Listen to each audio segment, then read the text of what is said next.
ما لم يعلم كلا إن الإنسان ليطغى أن استغنى إن إلى ربك الرجعى أرأيت الذي ينهى عبدا إذا صلى.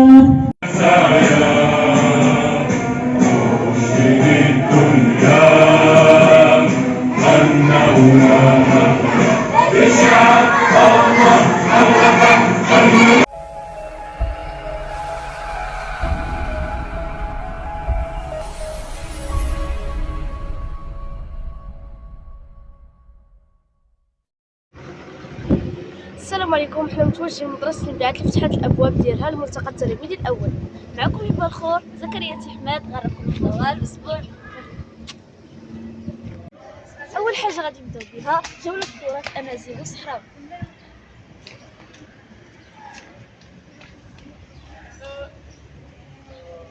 ودابا نقدموا لكم السي عبد العزيز والسي علي اللي غيشرحوا لنا التراث السابق.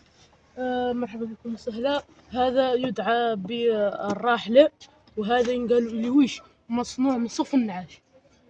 هذا ينقال له أشقاء يركبوا عليه خاص فقط للعلاية حقهم. هذا لا ديال الرجال. هذه قصرة دار فيها كسكس، وهذه شكو، وهذو العقل عقلوا بهم البل، وهذه تيزور، وهذا محراث، وهذه شكو، وهذه ديال التمر، وهذه قصعة، وهذه تيفل ساوت شي يقولوا لها يديروا فيه السلام. وذاك وهذا الشمال، هذا الشمال يديروه من تحت زولة الناقة باش المخلول ما يرضعها، يعني لفت مرحلة الرضاعة يعني خصنا نسدو عليه. وهذه سميتها واش كنسميها؟ هذه يستعملوها منين يعودوا يحلبوا البل، يستعملوها واحد يسكنها واحد يحلب، ومنين يحلبوها يكبوها في ذي باش تبرد، ولكن يحطوها النهار كامل في ظل الخيمة ويغطوها باش ما يجيهاش يشربها. والله صح. هاي قصة صغيرة خاصة صغيرة بالدهن. هاي هذه نعدل فيها الدهن ولا التمر. هذه فرنة ومغرجها. هذه ديال الركايز الحمار. وهذا هو الخرب يعني يسكنوا بالخوال باش ما يطيحوا. هذا بجوج خاصين بالخيمة، خيمة الشعر. واحد يسكن من واحد يسكن من هون. هذا محب تحكم شي ديك الشكوى اللي هي تخاف ليه كيف فوقهم يديروا ليه تبغى تعدلوا في الشكوى. هاي خيمة الدرابي عادي. الدرابيل يعني تعني به الثوب. ثوب بحال هذا. هذا بدح مبخر. مبخرة وبدح.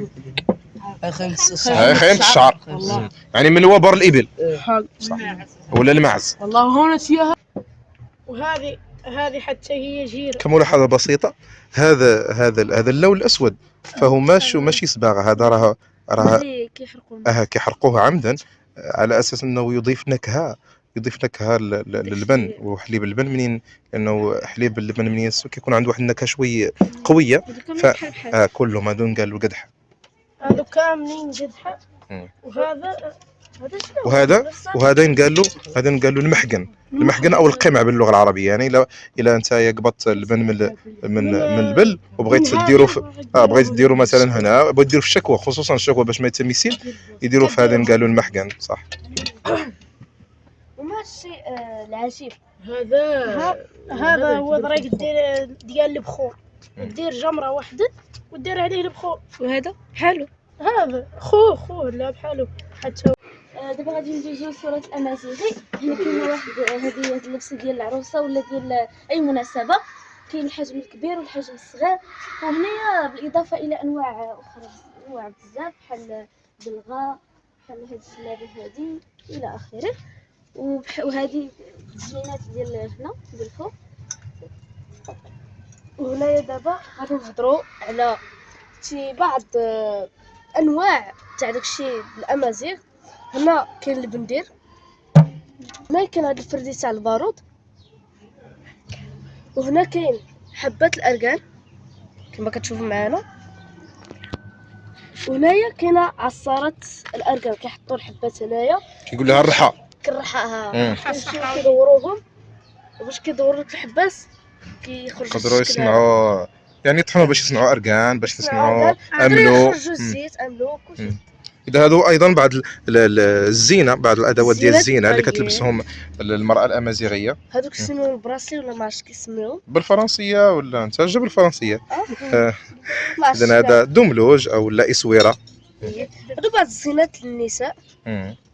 هذا ايضا بيت او لا خيمه. اييه هذه خيمه. هذا الطراز الامازيغي. اييه. وهنا كما كتشوفوا كيسميوها قله. دابا كيتسمى خنجر. خنجر. خنجر هو طبعا من الصناعه التقليديه كله عامر بالتفاصيل اللي كتوحي على مهاره الصانع المغربي الامازيغي. ممكن تفتح لنا هذا السيف؟ شفت يعني مقدار التفاصيل والزخارف اللي كتميز هذا، ممكن يرتديه الانسان في المناسبات او للعريس في العرس. اذا هذا هو معرض التراث الامازيغي والصحراوي اللي كاين عندنا هنا في المدرسه، اللي غيبقى مفتوح طوال اسبوع المهرجان او الملتقى التلاميذي. اذا مرحبا بالزوار الكرام، لا من تلاميذ المؤسسه ولا من خارج المؤسسه والاطر ديال الشأن التربوي بوشدور. مرحبا بهم في الملتقى التلاميذي الاول لمدرسه الانبعاث، وبالضبط في معرض التراث.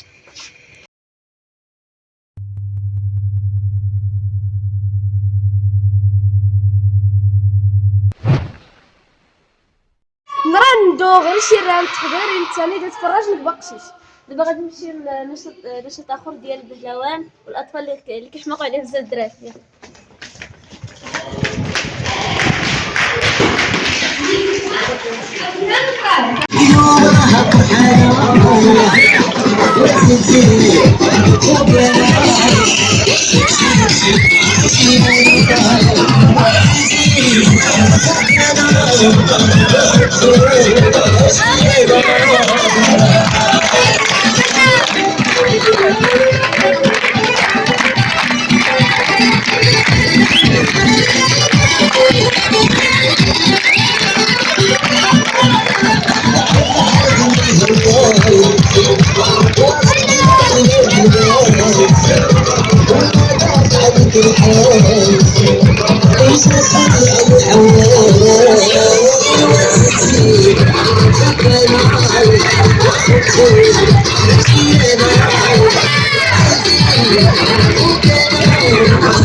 ايضا خارطه فيها للتصوير التابعه لمؤسسه ابن خلدون اللي فيها الاملاء القراءه والتربيه التشكيليه.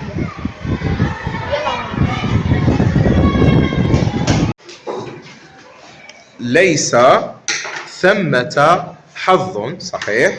ليس ثمة حظ، صحيح. ثمة بتاء مربوطة بنتي.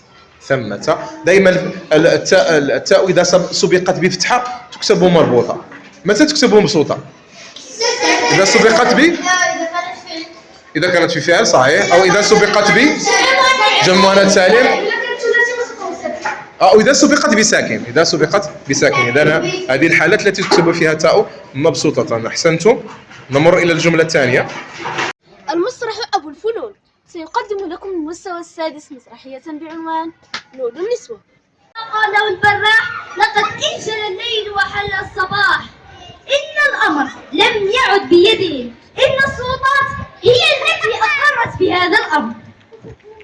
ألا تعرفان أن العصون أسبق من قانون وأداؤنا أعجز من قارون، لكنني متيقنة من شيء واحد: سندافع عن حقنا مهما كان الأمر. دعنا الآن نفرح بهذا الخبر ريثما نرى رد فعل أهلنا.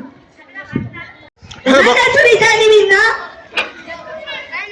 نريد أن نقول لكم يا نون النسوة أنكم لا يمكنكن الهرب من لا شيء، لا يمكنكن الوصول إلى أبعد من ذلك، وهو الوقت كفيل يا نون النسوة ليعلمكن أن الحياة لا ترحم، فكفاكن المحاولة. إن دوركم تحديد منذ زمن بعيد، وامتلأت صحيفكم بمسيركم. بوسع نون النسوة أن تقولها أنفا، وبوسع المؤنث أن يبلغ السؤددا. دعونا فلدينا حلما لنحققه وهدفا لنبلغه.